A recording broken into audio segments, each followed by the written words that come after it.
Therefore, brothers and sisters, since we have confidence to enter the most holy place by the blood of Jesus, by a new and living way opened for us through the curtain that is his body, and since we have a great priest over the house of God, let us draw near to God with a sincere heart and with full assurance that faith brings, having our hearts sprinkled to cleanse us from a guilty conscience, and having our bodies washed with pure water.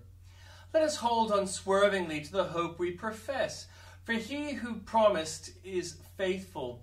And let us consider how we may spur one another on towards love and good deeds, not giving up meeting together, as some are in the habit of doing, but encouraging one another, and all the more as you see the day approaching.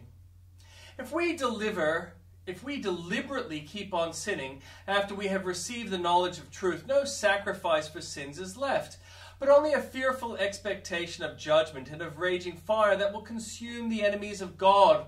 Anyone who rejected the law of Moses died without mercy on the testimony of 2 or 3 witnesses. How much more severely do you think someone deserves to be punished who has trampled the Son of God underfoot, who has treated as an unholy thing the blood of the covenant that sanctified them, and who has insulted the Spirit of grace? For we know him who said, "It is mine to avenge, I will repay." And again, the Lord will judge his people. It is a dreadful thing to fall into the hands of the living God. Remember those earlier days after you had received the light, when you endured in a great conflict full of suffering. Sometimes you were publicly exposed to insult and persecution. At other times you stood side by side with those who were so treated.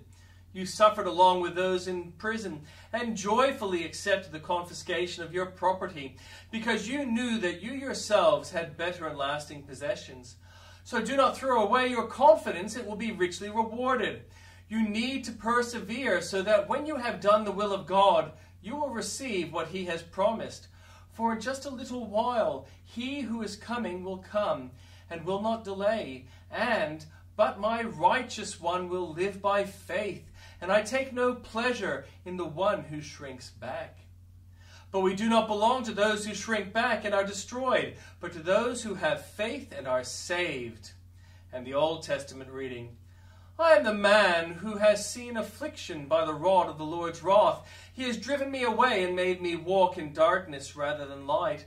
Indeed, he has turned his hand against me again and again all day long. He has made my skin and my flesh grow old, and he has broken my bones.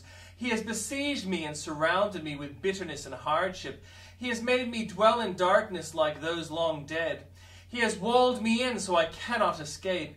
He has weighed me down with chains. Even when I call out to cry for help, he shuts out my prayer. He has barred my way with blocks of stone. He has made my paths crooked. Like a bear lying in wait, like a lion in hiding, he dragged me from the path and mangled me and left me without help.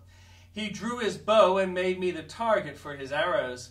He pierced my heart with arrows from his quiver. I became the laughingstock of all my people. They mock me in song all day long. He has filled me with bitter herbs and given me gall to drink. He has broken my teeth with gravel. He has trampled me in the dust. I have been deprived of peace. I have forgotten what prosperity is. So I say, my splendor is gone, and all that I had hoped from the Lord. I remember my affliction and my wandering, the bitterness and the gall. I well remember them, and my soul is downcast within me. Yet this I call to mind, and therefore I have hope.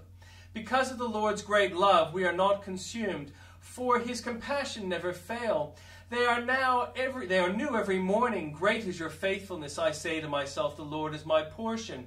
Therefore I will wait for him. The Lord is good to those whose hope is in him. To the one who seeks him, it is good to wait quietly. For the salvation of the Lord, it is good for a young man to bear the yoke while he is young. Let him sit alone in silence, for the Lord has laid it on him. Let him bury his face in the dust. There may yet be hope. Let him offer his cheek to the one who would strike him, and let him be filled with disgrace.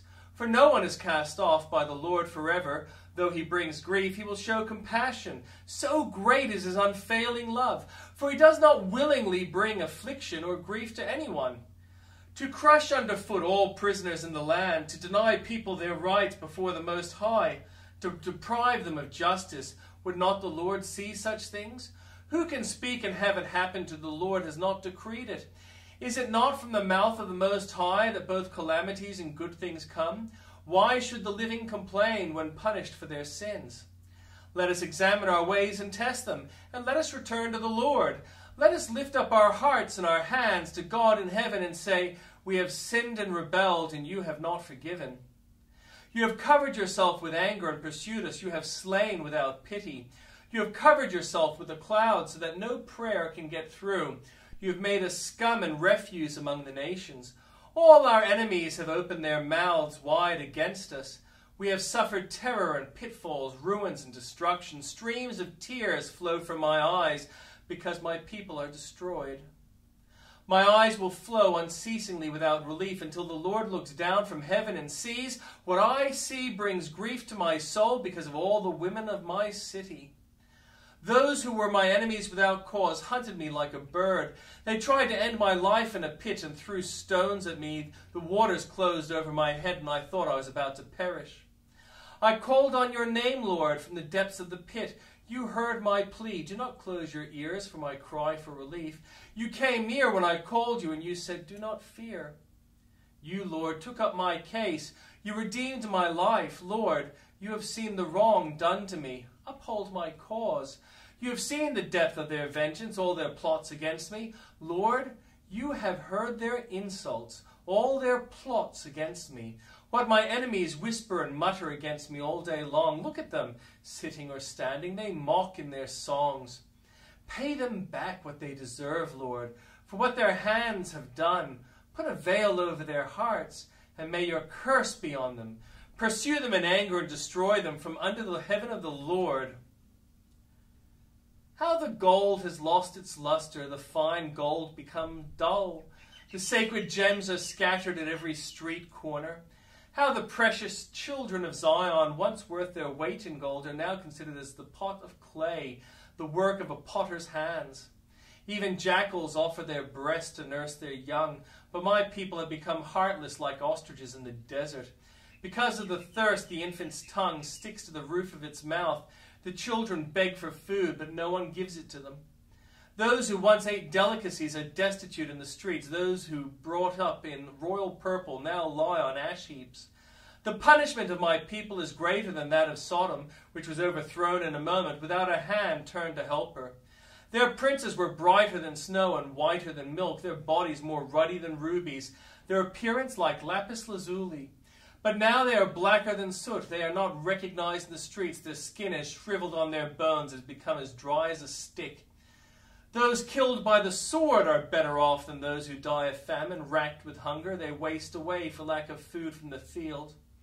With their own hands, compassionate women have cooked their own children, who become their food when my people were destroyed. The Lord has given full vent to his wrath. He has poured out his fierce anger. He kindled a fire in Zion that consumed her foundations. The kings of the earth did not believe, nor did any of the people of the world, that enemies and foes would enter the gates of Jerusalem. But it happened because of the sins of her prophets and the iniquities of their priests, who shed within her the blood of the righteous. Now they grope through the streets as if they were blind. They're so defiled with blood that no one dares to touch their garments. Go away, you are unclean, people cry to them. Away, away, don't touch us. When they flee and wander about, people among the nations say they can stay here no longer. The Lord himself has scattered them. He is no longer watches over them. The priests are shown no honor, the elders no favor. Moreover, our eyes failed. Look in vain for help. From our towers we watched for a nation that could not save us. People stalked us at every step, so we could not walk in our streets. Our end was near, our days were numbered, for our end had come. Our pursuers were swifter than eagles in the sky. They chased us over the mountains and lay in wait for us in the desert. The Lord's anointed, our very life breath, was caught in their traps. We thought that under his shadows we would live among the nations. Rejoice and be glad, daughter Edom, you who live in the land of Uz. But you also, the cup will be passed. You'll be drunk and stripped naked. Your punishment will end, daughter Zion. He will not prolong your exile, but he will punish your sin, daughter Edom, and expose your wickedness. Remember, Lord, what has happened to us. Look and see our disgrace. Our inheritance has been turned over to strangers, our homes to foreigners. We have become fatherless, our mothers are widows. We must buy the water we drink. Our wood can be had at only a price. Those who pursue us are at our heels. We are weary and find no rest. We submitted to Egypt and to Syria to get enough bread. Our ancestors sinned and are no more, and we bear their punishment. Slaves rule over us, and there is no one to free us from their hands. We get our bread at the risk of our lives because of the sword in the desert. Our skin is as hot as an oven, feverish from hunger. Women have been violated in Zion, and virgins in the town of Judah. Princes have been hung up by their hands. Elders are shown no respect. Young men toil at the millstones. Boys stagger under loads of wood. The elders are gone from the city gate. The young men have stopped their music. Joy is gone from our hearts. Our dancing has turned to mourning. The crown has fallen from our head. Woe to us, for we have sinned. Because of this, our hearts are faint. Because of these things, our eyes grow dim. For Mount Zion, which lies desolate, with jackals prowling over it. You, Lord, reign forever. Your throne endures from generation to generation. Why do you always forget us? Why do you forsake us for so long? Restore for us to yourself, Lord, that we may return. Renew our days as of old, unless you have utterly rejected us and are angry with us beyond measure.